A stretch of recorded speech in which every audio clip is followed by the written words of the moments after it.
Hey y'all, Stephanie here. Welcome back to my channel, or welcome if you're new. I'm in my van again. I'm even still buckled, so I'm super safe, just sitting here in a parking lot. But I had a minute and I wanted to hop on here and talk about when you have big goals, seeing progress along the way and how important I think that is, and not getting overly caught up or tied into the idea of these big goals. And so the two that are coming to my mind, because they're things that I talk about on my channel, is debt-free living and minimalism. So if you're starting Dave Ramsey's 7 baby steps and you're on step number 1 of saving up your starter emergency fund, or if you are just starting out into minimalism and you've just done the first couple passes through your house and you have these big lofty goals of making it through all 7 baby steps of Dave Ramsey's plan to live like no one else, so later you can live and give like no one else, or you want to be as minimal as Dawn, the minimal mom, by the time you're done simplifying your house. Those are great goals and they're excellent, but life doesn't need to wait until those goals are accomplished. And your life is going to be happening, and days of your life are numbered, and the days are ticking down while you're working towards those goals. So rather than allowing them to be this all-consuming thing that you're waiting until those things are finished to breathe, or you're waiting to enjoy your life because you're running so fast at the speed of having to feel like you have to get this done right now, I encourage you to slow down a little bit and notice the progress along the way. So even if you never got to your initial ideal of what minimalism was going to look like, if you've done one pass through your house, can you look around and say, this place is now easier to clean? Or this cabinet just looks beautiful, and every time I open up this cabinet, I'm just going to enjoy the progress that I have made. I'm not going to think about the fact that the rest of the house still needs that attention. I'm just going to take in and enjoy the progress that's been made.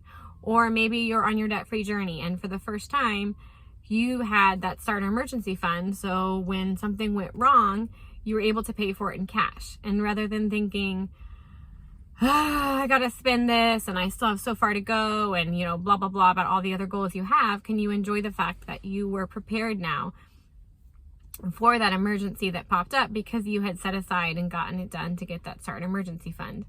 I think the more that we can go after goals while also maintaining contentment in the fact that we are making progress and life is happening either way.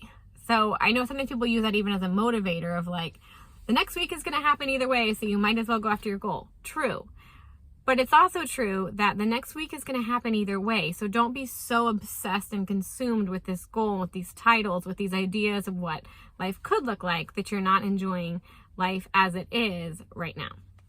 And this isn't just so that we don't become obsessive. The other part of this is, especially if the goals are minimalism or debt-free living, they're not goals that you get there, you get to baby step 7 in Dave Ramsey's baby steps, and now you never need to budget again, or now nothing with money is ever going to come up in your life again. That's just done. Like, that's not how this works.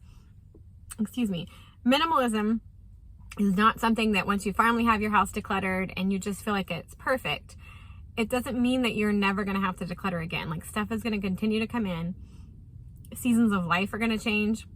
Kids are going to grow up, or you're going to have kids, or you're going to move. I mean, things are going to continue to change. So rather than making these obsessive goal type things out of minimalism and debt-free living, or becoming debt-free, making them more of a lifestyle where you still enjoy life along the way, because this is now just how we're going to live. We're going to have a budget from now on. It doesn't have to be this like crazy, insane, extreme thing where that's all I can think about is the budget and the cash envelopes and money, or decluttering and, oh no, did my kids bring something in? Just adapting it to be more of a lifestyle where we're going to have both of these things be a part of our life, but they are not the substance of our life, and we are capable of enjoying our life along the way towards those goals. So I know that's quick, but I hope it was encouraging to you, and I will talk to y'all soon.